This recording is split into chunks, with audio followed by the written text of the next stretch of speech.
আসসালামু আলাইকুম দর্শক, আপনাদেরকে আজকে আসলে জানাতে চাই যে স্ক্রিনে যে ছেলেটা দেখতেছেন এই ছেলেটা মুসলিম, বুঝতে পারছেন? মুসলিম, কলকাতার, বুঝছেন? তো উনি ট্রেনে চড়ে আসলে কোথাও যাইতেছিল। এই যে ভারত যে বলে যে তারা আসলে ধর্মনিরপেক্ষ, তারা আসলে ধর্মের কোনো পক্ষে না, তারা সবাইকে সমান অধিকার দেয়। দেখেন এই ছেলেটা মুসলিম হওয়ার কারণে কি হয়েছে আজকে জানেন?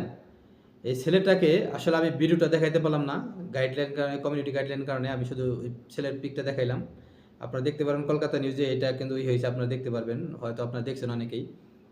এই ছেলেটাকে ইচ্ছা মতো মারধর করে হিন্দুরা, শুধু এই ছেলেটা মুসলিম হওয়ার কারণে। এবং শুধু মারধরই করে না, একদম মেরে ফেলতে চাইছিল। কিছু কিছু লোক বলতেছে আরে মেরে ফেলা, একেবারে মেরে ফেলা, ঠিক আছে?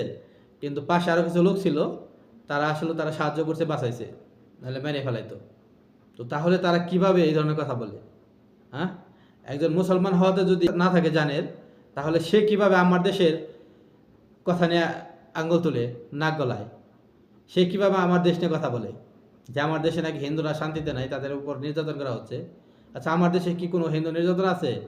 আর হিন্দুদের বলতেছি, আমার দেশে হিন্দুদের বলতেছি, ভাই আপনারা মায়ের কুলে আছেন, আমার দেশে, বুঝছেন, মায়ের কুলে আছেন। আপনারা যদি ইন্ডিয়ার প্রলোভনে ইন্ডিয়ার দিকে ঝুঁকে পড়েন বা ইন্ডিয়াতে কখনো যান, তাহলে বুঝতে পারবেন যে ইন্ডিয়া আসলে কত বড় এরা সন্ত্রাস, গুন্ডা, বুঝতে পারছেন? এরা আসলে ধর্মনিরপেক্ষ না, এরা ধর্মের নামে আসলে এরা একটা গেম খেলে, গেম, বুঝতে পারছেন? বিভিন্ন দেশে আসলে জঙ্গিবাদী দেয় এরকম ধর্মের কথা বলে, কিন্তু ওদের দেশে আসলে কোনো ধর্মনিরপেক্ষতা নেই।